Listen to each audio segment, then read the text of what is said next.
Shekinah Americas weekly news റൗണ്ടപ്പിലേക്ക് സ്വാഗതം. ഞാൻ Anoop Joseph. ഈ ആഴ്ചയിലെ പ്രധാന വാർത്തകളിലേക്ക്.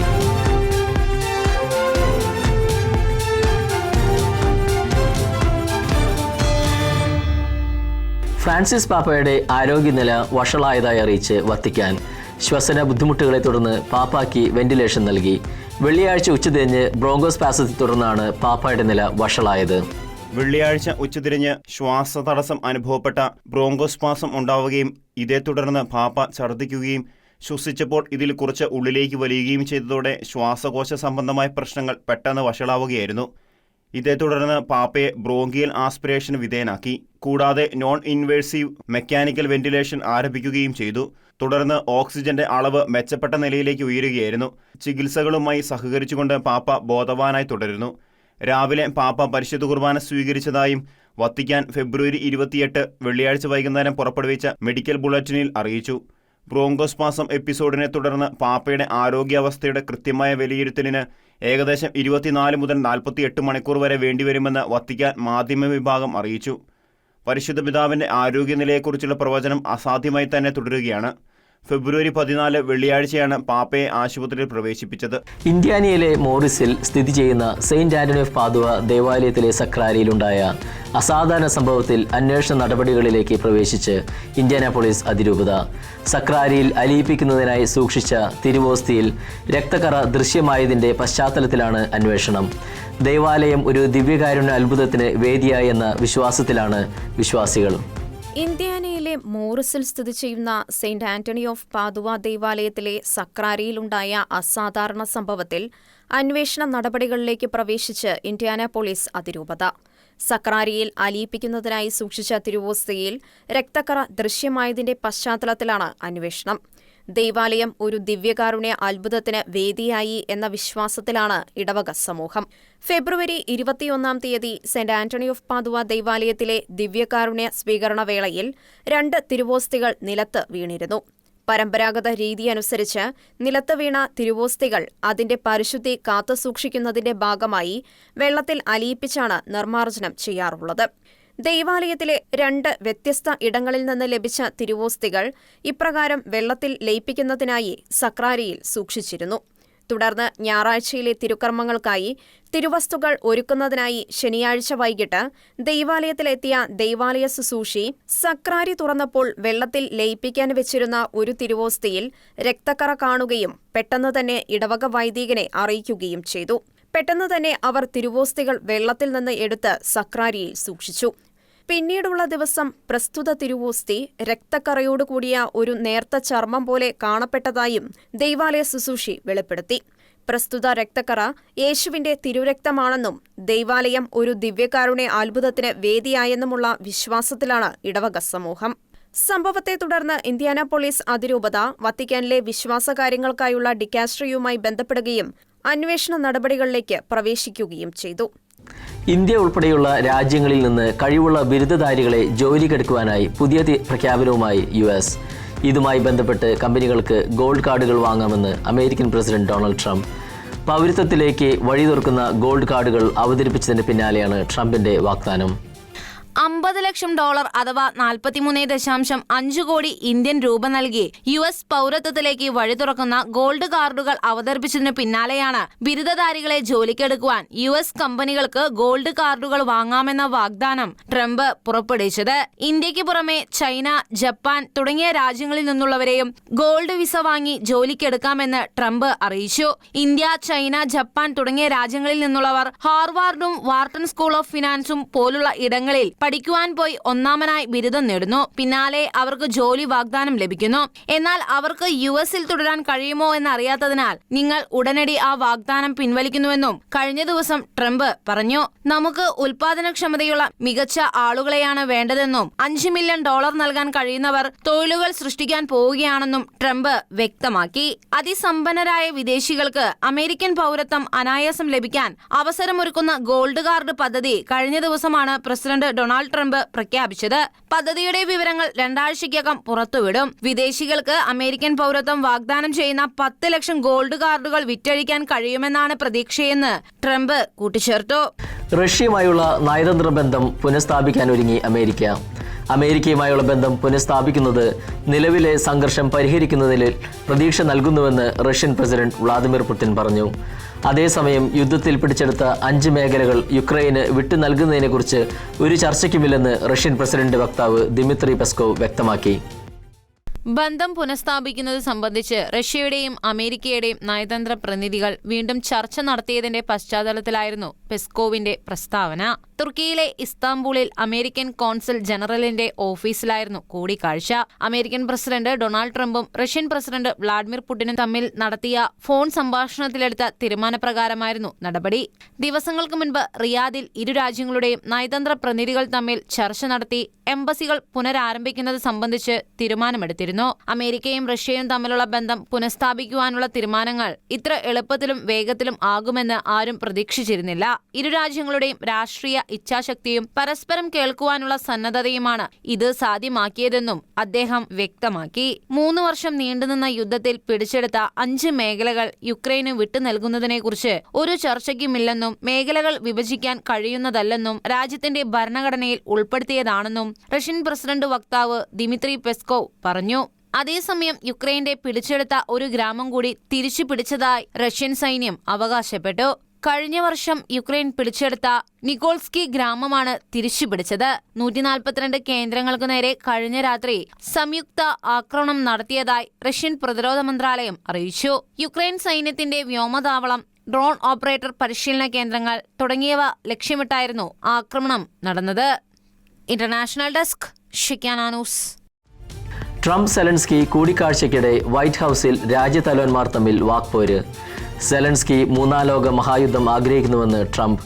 തർക്കത്തിന് പിന്നാലെ സംയുക്ത വാർത്താസമ്മേളനം റദ്ദാക്കി. റഷ്യയുമായി സമാധാന കരാറിനെക്കുറിച്ച് ചർച്ച ചെയ്യാനും യുക്രൈന്റെ ധാതുസമ്പത്ത് പങ്കിടുന്നതിനുള്ള കരാറിൽ ഒപ്പുവെക്കാനുമായി ഓവൽ ഓഫീസിൽ നടന്ന ചർച്ചയിലാണ് ഇരു നേതാക്കളും പരസ്യമായി ഏറ്റുമുട്ടിയത്. സെലൻസ്കിയുടെ 5ാമത്തെ വൈറ്റ് ഹൌസ് സന്ദർശനവും പ്രസിഡന്റ് ട്രംപിന് കീഴിലുള്ള ആദ്യ സന്ദർശനവുമായിരുന്നു ഇത്. ഇരുവരും വെല്ലുവിളികൾ നടത്തിയതായും റിപ്പോർട്ടുകളുണ്ട്. യുദ്ധം അവസാനിപ്പിക്കാൻ കരാറുണ്ടാക്കാൻ റഷ്യ ആഗ്രഹിക്കുന്നുവെന്ന് ട്രംപ് പറഞ്ഞു. പുടിൻ വിശ്വസിക്കാനാവുന്ന വ്യക്തിയല്ലെന്നും റഷ്യയുമായി ഒരു വിട്ടുവീഴ്ചയ്ക്കും തയ്യാറല്ലെന്നും സെലൻസ്കി വ്യക്തമാക്കി. യുദ്ധം അവസാനിപ്പിക്കാൻ തയ്യാറെങ്കിൽ ഉറപ്പുകൾ ലഭിക്കണമെന്നും സെലൻസ്കി ആവശ്യപ്പെട്ടു. തുടർന്ന് 3ാം ലോക മഹായുദ്ധത്തിന് സെലൻസ്കി ശ്രമിക്കുകയാണോ എന്നതടക്കമുള്ള ചോദ്യങ്ങൾ ട്രംപ് ഉന്നയിച്ചു. യുക്രൈനെ ഏറ്റവും കൂടുതൽ പിന്തുണച്ച രാജ്യത്തോട് സെലൻസ്കി അനാദരവ് കാട്ടുകയാണെന്നും യുക്രൈൻ നേതാവ് US പ്രസിഡന്റിനോട് നന്ദി പറയാൻ തയ്യാറായില്ലെന്നും വൈസ് പ്രസിഡന്റ് JD വാൻസ് ആരോപിച്ചതോടെ തർക്കം രൂക്ഷമായി. രാഷ്ട്ര നേതാക്കളുടെ പതിവ് ചർച്ചകളിൽ നിന്ന് മാറി പരസ്പരം വാക്കുതർക്കത്തിലേക്ക് നീണ്ടതോടെയാണ് ചർച്ച അവസാനിപ്പിച്ചത്. തർക്കത്തിന് പിന്നാലെ ധാതു കരാറിൽ ഒപ്പുവെക്കാതെ വൈറ്റ് ഹൌസിൽ നിന്ന് സെലൻസ്കി മടങ്ങുകയായിരുന്നു. അമേരിക്ക ഇടപെടുകയാണെങ്കിൽ സെലൻസ്കി സമാധാനത്തിന് തയ്യാറല്ലെന്നും US-നെ അപമാനിച്ചെന്നും പ്രസിഡന്റ് ഡൊണാൾഡ് ട്രംപ് തന്റെ സമൂഹമാധ്യമത്തിൽ കുറിച്ചു. സമാധാനത്തിന് തയ്യാറാകുമ്പോൾ അദ്ദേഹത്തിന് തിരിച്ചുവരാമെന്നും ട്രംപ് കൂട്ടിച്ചേർത്തു. വെടിനിർത്തലിലേക്കുള്ള ആദ്യപടിയായ നിർണായക കരാറിൽ ഒപ്പുവെക്കാതെ സെലൻസ്കി പോയതോടെ യുക്രൈനിൽ സമാധാനത്തിനുള്ള പ്രതീക്ഷ അനിശ്ചിതമായി വൈകിയിരിക്കുകയാണ്. അജ്ഞാത സ്രോതസ്സുകളിൽ നിന്ന് തെറ്റായ വാർത്ത നൽകുന്നവർക്കെതിരെ US പ്രസിഡന്റ് ഡൊണാൾഡ് ട്രംപ്. തനിക്കെതിരെ വ്യാജ വാർത്ത നൽകുന്ന വ്യക്തികൾക്കെതിരെയും സ്ഥാപനങ്ങൾക്കെതിരെയും നടപടിയെടുക്കുമെന്നാണ് ട്രംപ് പറഞ്ഞിരിക്കുന്നത്. അതേസമയം ട്രംപ് വീണ്ടും അധികാരത്തിലേറിയ ശേഷമുള്ള ആദ്യത്തെ ക്യാബിനറ്റ് മീറ്റിംഗ് ഇന്ന് നടന്നു. പത്രപ്രവർത്തകൻ മൈക്കൽ വൂൾഫിന്റെ all or nothing, how Trump recaptured America എന്ന പുസ്തകം പുറത്തിറങ്ങി വലിയ രീതിയിൽ ചർച്ചയായതിനു പിന്നാലെയാണ് ട്രംപിന്റെ പുതിയ നീക്കം ഉണ്ടായിരിക്കുന്നത്. അധികാരത്തിലേറിയതിനു ശേഷം വ്യാജവാർത്തകളും പുസ്തകങ്ങളും കെട്ടുകഥകളും ധാരാളം ഉണ്ടാകുന്നുണ്ട്. സത്യസന്ധതയില്ലാത്ത എഴുത്തുകാർക്കെതിരെയും പ്രസാധകർക്കെതിരെയും കേസെടുക്കും. അപകീർത്തികരമായി പ്രചരിപ്പിക്കുന്ന ഈ കഥകൾ കെട്ടിച്ചമച്ചതാണ്. അതിനെതിരെ പുതിയ നിയമങ്ങൾ സൃഷ്ടിക്കും. അത് രാജ്യത്തിനുള്ള സേവനമായിരിക്കും നൽകുക എന്നും ട്രംപ് തന്റെ സോഷ്യൽ മീഡിയ പ്ലാറ്റ്ഫോമുകളിൽ പങ്കുവച്ചു. അതേസമയം അമേരിക്കൻ പ്രസിഡന്റ് ഡൊണാൾഡ് ട്രംപിന്റെ ആദ്യ ക്യാബിനറ്റ് യോഗം ഇന്ന് വൈറ്റ് ഹൌസിൽ ചേർന്നു. എല്ലാ വകുപ്പ് സെക്രട്ടറിമാരും യോഗത്തിൽ പങ്കെടുത്തു. ക്യാബിനറ്റ് അംഗമല്ലാത്ത ഡിപ്പാർട്ട്മെന്റ് ഓഫ് ഗവൺമെന്റ് എഫിഷ്യൻസി അഥവാ ഡോജ് തലവൻ ഇലോൺ മസ്കും ട്രംപിന്റെ ആദ്യ ക്യാബിനറ്റ് യോഗത്തിനുണ്ടായിരുന്നു. മസ്കിന്റെ നടപടികൾ സർക്കാർ സംവിധാനങ്ങളിലുള്ള വിശ്വാസം തകർക്കുന്നുവെന്നാരോപിച്ച് ഡോജിൽ നിന്നും കൂട്ടരാജിവെച്ചിരിക്കുകയായിരുന്നു ചില ഉദ്യോഗസ്ഥർ. 21 ഉദ്യോഗസ്ഥരാണ് ഡോജിൽ നിന്നും രാജിവെച്ചത്. അമേരിക്കൻ പ്രസിഡന്റ് സ്ഥാനത്ത് ട്രംപ് മടങ്ങിയെത്തിയതിന് പിന്നാലെയുള്ള വലിയ പ്രഖ്യാപനമായിരുന്നു ഡോജ്. ഇന്ന് നടന്ന ആദ്യ ക്യാബിനറ്റ് മീറ്റിംഗിൽ പല സുപ്രധാന തീരുമാനങ്ങളുമാണ് ഉണ്ടായിരിക്കുന്നത്. മക്കളുടെ മരണത്തിൽ ദുഃഖം അനുഭവിക്കുന്ന മാതാപിതാക്കളോട് പരിശുദ്ധമ്മയുടെ മാധ്യസ്ഥം തേടാൻ ആവശ്യപ്പെട്ട് ഫ്രാൻസിസ് മാർപ്പാപ്പ. 6 വർഷങ്ങൾക്ക് മുൻപ് വാഹനാപകടത്തിൽ 21 വയസ്സുള്ള മകനെ നഷ്ടപ്പെട്ട അമ്മയെ ആശ്വസിപ്പിച്ച് പരിശുദ്ധ പിതാവ് എഴുതിയ കത്തിലെ ഈ സന്ദേശം പിയാസ സാൻ പിയട്രോ എന്ന മാഗസിൻ പ്രസിദ്ധീകരിക്കുന്നത് ഏറെ ശ്രദ്ധ നേടുന്നു. 6 വർഷം മുൻപ് വാഹനാപകടത്തിൽ 21 വയസ്സുള്ള മകനെ നഷ്ടപ്പെട്ട ഒരു അമ്മ തന്റെ ദുഃഖം പ്രകടിപ്പിച്ച് ഫ്രാൻസിസ് മാർപ്പാപ്പയ്ക്ക് കത്തെഴുതിയിരുന്നു. ഈ കത്തിന് പിതാവ് നൽകിയ മറുപടി സന്ദേശമാണ് പിയാസ സാൻ പിയട്രോ എന്ന മാഗസിൻ പ്രസിദ്ധീകരിച്ചിരിക്കുന്നത്. എല്ലാ മാസവും ഈ മാഗസിൻ പരിശുദ്ധ പിതാവിനെ അഭിസംബോധന ചെയ്തുകൊണ്ട് ഒരു അധ്യായം പ്രസിദ്ധീകരിക്കുന്നു. ഇത്തവണത്തെ പതിപ്പിൽ പ്രസിദ്ധീകരിക്കാൻ മകനെ നഷ്ടപ്പെട്ട ദുഃഖിതയായ അമ്മ അയച്ച കത്തും അതിന് പരിശുദ്ധ പിതാവ് നൽകിയ മറുപടി കത്തുമാണ് തിരഞ്ഞെടുത്തിരിക്കുന്നത്. ദുഃഖിതയായ അമ്മ മാർപ്പാപ്പയ്ക്ക് അയച്ച കത്തിൽ തന്റെ മകന്റെ മരണശേഷം താനും ഭർത്താവും അനുഭവിച്ച നഷ്ടവും വേദനയും ദുഃഖവും വിശ്വാസത്തിൽ വന്ന പ്രതിസന്ധിയും സിൻസിയ എന്ന അമ്മ വിവരിച്ചു. എന്നാൽ ആ വർഷത്തെ അമലോത്ഭവ മാതാവിന്റെ തിരുനാൾ ദിവസം സിൻസിയയ്ക്ക് തന്റെ വിശ്വാസത്തിൽ വീണ്ടും ദൃഢപ്പെടാൻ സാധിച്ചതും എന്നാൽ തന്റെ ഭർത്താവിന് അതിന് കഴിഞ്ഞിട്ടില്ലെന്നും സിൻസിയ കത്തിൽ പറയുന്നു. തുടർന്ന് മകന്റെ പേരിൽ ഒരു ഫൗണ്ടേഷൻ ആരംഭിക്കുകയും റെഡ് ക്രോസിൽ സന്നദ്ധ സേവനങ്ങൾ നടത്തുമ്പോഴും തന്റെ ഹൃദയത്തെ അലട്ടുന്ന ചില ചോദ്യങ്ങൾ തന്നെ പിന്തുടർന്നുകൊണ്ടിരിക്കുന്നുവെന്ന് സിൻസിയ പാപ്പയോട് കത്തിൽ പങ്കുവയ്ക്കുന്നു. എന്തുകൊണ്ടാണ് ദൈവം തന്റെ മകനെ രക്ഷിക്കാതിരുന്നത്? തന്റെ മകൻ സ്വർഗത്തിലാണോ? അവൻ തന്റെ കുടുംബത്തിന്റെ കാവലമാലാകിയായിരിക്കുമോ? എന്നീ ചോദ്യങ്ങളോടെയാണ് സിൻസിയ തന്റെ കത്ത് അവസാനിപ്പിക്കുന്നത്. മക്കളെ നഷ്ടപ്പെട്ട മാതാപിതാക്കളെ ആശ്വസിപ്പിക്കാൻ വാക്കുകളില്ല എന്ന വാചകത്തോടെയാണ് മാർപ്പാപ്പ തന്റെ മറുപടി കത്ത് ആരംഭിക്കുന്നത്. എപ്പോഴും പരിശുദ്ധ മറിയത്തിന് മാധ്യസ്ഥം തേടുക എന്ന ആമുഖമാണ് സിൻസിയയുടെ ചോദ്യങ്ങൾക്ക് ഉത്തരം നൽകുന്നതിന് മുൻപ് പാപ്പ പറഞ്ഞ വാക്കുകൾ. ഒരു ദിവസം വീട്ടിൽ നിന്ന് പോയ മക്കൾ പിന്നീട് തിരിച്ചെത്താത്തതിൽ ദുഃഖം അനുഭവിക്കുന്ന അമ്മമാരുടെ വേദന അവരെ ആശ്വസിപ്പിക്കാൻ പരിശുദ്ധ അമ്മയ്ക്കേ കഴിയൂ എന്ന് പാപ്പ ഓർമ്മിപ്പിച്ചു. നിരപരാധികളുടെ സഹനങ്ങൾ പലപ്പോഴും ചോദ്യചിഹ്നമാണ് എന്ന മറുപടിയോടെ എല്ലാ ചോദ്യങ്ങൾക്കും ഉത്തരങ്ങളും അസാധ്യമാണെന്ന് മാർപ്പാപ്പ വിശുദ്ധീകരിച്ചു. ഏതൊരു തിന്മയെയും നന്മയാക്കാൻ ദൈവത്തിന് കഴിയുമെന്ന വിശുദ്ധ ജോൺ പോൾ രണ്ടാമൻ മാർപ്പാപ്പയുടെ വാക്കുകൾ ആവർത്തിച്ചുകൊണ്ട് പരിശുദ്ധ പിതാവ് സിൻസിയയെയും അവരുടെ ഭർത്താവിനെയും പ്രത്യാശയോടെ മുന്നോട്ട് പോകാൻ ഉദ്ബോധിപ്പിച്ചു. ജെമല്ലി ആശുപത്രിക്ക് മുൻപിൽ പാപ്പായുടെ സൗഖ്യത്തിനായി ഉയരുന്ന സ്നേഹനിർഭരമായ പ്രാർത്ഥനാശംസകൾ ശ്രദ്ധ നേടുന്നു. ആശുപത്രിയിൽ 2 ആഴ്ച പിന്നിട്ടിരിക്കുന്ന വേളയിൽ ലോകമെങ്ങും പാപ്പയ്ക്ക് വേണ്ടി വിശ്വാസികൾ തങ്ങളുടെ പ്രാർത്ഥനകൾ തുടരുകയാണ്. പാപ്പയെ പ്രവേശിപ്പിച്ചിരിക്കുന്ന ജെമല്ലി ആശുപത്രിക്ക് മുൻപിൽ ഇടതടവില്ലാതെ ഉയരുന്ന പ്രാർത്ഥനകൾക്കും ഓടിയണയുന്ന വിശ്വാസി പ്രവാഹത്തിന്റെയും ഇടയിൽ ഏറ്റവും ഹൃദയസ്പർശിയായി കാഴ്ചകളായി മാറുകയാണ് കുട്ടികളുടെ നിഷ്കളങ്കത തുളുമ്പുന്ന പ്രാർത്ഥനകളും ആശംസകളും. ആശുപത്രിക്ക് മുന്നിലെ വിശുദ്ധ ജോൺ പോൾ രണ്ടാമൻ പാപ്പയുടെ രൂപത്തിനു മുൻപിൽ പ്രാർത്ഥനകൾ എഴുതിവെച്ചും പടങ്ങൾ വരച്ചും ചിത്രങ്ങൾ ഒട്ടിച്ചും സമ്മാനങ്ങൾ പ്രതിഷ്ഠിച്ചും മെഴുകുതിരികൾ കത്തിച്ചും തങ്ങളുടെ സ്നേഹവും കരുതലുമൊക്കെ പാപ്പയെ അറിയിക്കാനും പാപ്പ ആരോഗ്യത്തോടെ മടങ്ങിയെത്തുന്നത് കാണാനുമുള്ള തങ്ങളുടെ ആഗ്രഹം പ്രകടിപ്പിക്കാനുമായുള്ള കുഞ്ഞുങ്ങളുടെ പരിശ്രമങ്ങൾ നിഷ്കളങ്ക വിശ്വാസത്തിന്റെയും പ്രത്യാശയുടെയും പ്രതിഫലനങ്ങളാകുകയാണ്. കർത്താവേ, ഇതാ അങ്ങ് സ്നേഹിക്കുന്നവൻ രോഗിയായിരിക്കുന്നു എന്ന യോഹന്നാന്റെ സുവിശേഷത്തിലെ തിരുവചനം പ്രാർത്ഥനയായി എഴുതി സമർപ്പിച്ചിരിക്കുന്നതും പ്രത്യേക ശ്രദ്ധ ആകർഷിക്കുന്നു. തന്നിലേക്കൊഴുകുന്ന വാത്സല്യത്തിന്റെയും സാമീപ്യത്തിന്റേതുമായ സന്ദേശങ്ങൾക്ക് ഫ്രാൻസിസ് പാപ്പ ആശുപത്രിയിൽ നിന്നും കൃതജ്ഞത അറിയിക്കുകയും ദൈവജനത്തിന്റെ പ്രാർത്ഥനകൾക്ക് നന്ദി പറയുകയും ചെയ്തിരുന്നു. ചിത്രങ്ങളാലും ആശംസാ സന്ദേശങ്ങളാലും തന്നോട് പ്രകടിപ്പിക്കുന്ന വാത്സല്യത്തിനും സ്നേഹത്തിനും നന്ദി പറഞ്ഞ പാപ്പ അവർക്കായി പ്രാർത്ഥിക്കുന്നു എന്നും തനിക്ക് വേണ്ടി പ്രാർത്ഥന തുടരണമെന്ന് അഭ്യർത്ഥിക്കുകയും ചെയ്തിരുന്നു. അതേസമയം ആശുപത്രിയിൽ 2 ആഴ്ച പിന്നിട്ടിരിക്കുന്ന വേളയിൽ പാപ്പയുടെ ആരോഗ്യനിലയിൽ പുരോഗതിയുണ്ടെന്ന ശുഭസൂചക വാർത്തയാണ് വത്തിക്കാൻ പുറത്തുവിട്ടിരിക്കുന്നത്. ഇസ്രായേലിനുള്ളിൽ പ്രവേശിച്ച് 2023 ഒക്ടോബർ 7 ഹമാസ് നടത്തിയ ആക്രമണം തടയുന്നതിൽ പൂർണ്ണമായി പരാജയപ്പെട്ടെന്ന് ഇസ്രായേൽ. സൈന്യത്തിന്റെ ആഭ്യന്തര അന്വേഷണ റിപ്പോർട്ടിലാണ് ഇക്കാര്യം പറയുന്നത്. സൈന്യത്തിന്റെ പരാജയങ്ങളുടെ ഉത്തരവാദിത്വം കരസേന മേധാവി ലഫ്റ്റനന്റ് ജനറൽ ഹെർസി ഹലേവി ഏറ്റെടുത്തു. ജനുവരിയിൽ അദ്ദേഹം രാജി പ്രഖ്യാപിച്ചിരുന്നു.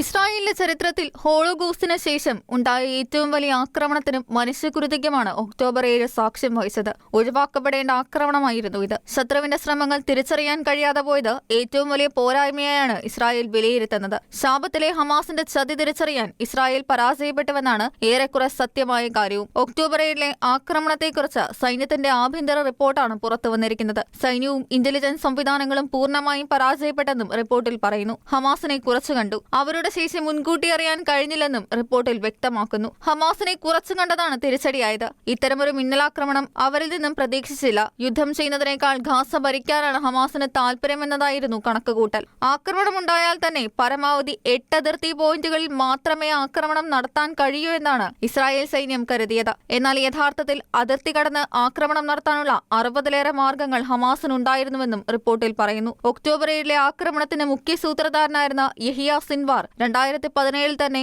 ആക്രമണത്തിന്റെ ആസൂത്രണം ആരംഭിച്ചിരുന്നുവെന്ന് ഇന്റലിജൻസ് ഗവേഷണങ്ങൾ തെളിവുകൾ സഹിതം പറയുന്നു. ഒക്ടോബർ 7-ൽ ഹമാസിന് ഒരേ സമയം റോക്കറ്റുകൾ വർഷിക്കാനും സുരക്ഷാവേലി തകർക്കാനും ഹാങ് ഗ്ലൈഡറുകളിൽ പറന്ന് അതിർത്തി കടന്ന് ഇസ്രായേലിലേക്ക് പ്രവേശിക്കാനും സാധിച്ചു. ഹമാസ് പോരാളികൾ നിരീക്ഷണ ക്യാമറകൾ പ്രവർത്തനരഹിതമാക്കുകയും അതിർത്തിയിൽ നിലയുറപ്പിച്ച 100 കണക്കിന് സൈനികരെ വേഗത്തിൽ കീഴടക്കുകയും ചെയ്തു. അവിടെ നിന്ന് അവർ ഹൈവേകൾ, അതിർത്തി പ്രദേശങ്ങൾ, ഗ്രാമങ്ങൾ, ഒരു സംഗീതോത്സവം നടക്കുന്ന സ്ഥലം, ഒന്നിലധികം സ്ഥലങ്ങളിലെത്തി 250 പേരെ ബന്ദികളാക്കി. ഇസ്രായേലിന്റെ ചരിത്രത്തിലെ ഏറ്റവും വലിയ ഭീകരാക്രമണത്തിൽ 1200 ആളുകളാണ് കൊല്ലപ്പെട്ടത്. ആക്രമണത്തിലെ പരാജയത്തിന്റെ ഉത്തരവാദിത്തം ഏറ്റെടുത്ത് സൈനിക മേധാവി ഹെർസി ഹാലവി രാജി പ്രഖ്യാപിച്ചിരുന്നു. അടുത്തയാഴ്ച അദ്ദേഹം ഔദ്യോഗികമായി സ്ഥാനമൊഴിയും. അമേരിക്കയിലെ സെയിന്റ് തോമസ് സീറോ മലബാർ രൂപത ജൂബിലി വർഷത്തിലേക്ക് കടക്കുമ്പോൾ രൂപതയിലെ പ്രഥമ ദിവ്യകാരുണ്യ കോൺഗ്രസിനായി ഒരുക്കങ്ങൾ ആരംഭിച്ചു. New Jersey Somerset Saint Thomas Syro Malabar Catholic ചർച്ചിൽ നടക്കുന്ന ഈ കോൺഗ്രസ് രാജ്യത്തുടനീളമുള്ള സീറോ മലബാർ വിശ്വാസികളെ സ്നേഹത്തിലും വിശ്വാസത്തിലും ഒന്നിപ്പിക്കുവാൻ സഹായിക്കുമെന്ന് രൂപത പ്രത്യാശിക്കുന്നു. Syro Malabar major archbishop Mar Raphael Thattil, Mar Joy Alappat, Mar Jacob Angadiath എന്നിവർക്കൊപ്പം അമേരിക്കയിലെയും ഇന്ത്യയിലെയും പ്രമുഖ കത്തോലിക്ക പ്രഭാഷകരും പങ്കെടുക്കുന്നു. Shekinah Americas weekly news roundup ഇവിടെ പൂർണ്ണമാകുന്നു. കൂടുതൽ വാർത്തകളുമായി അടുത്ത ആഴ്ച വീണ്ടും കാണാം. നന്ദി, നമസ്കാരം.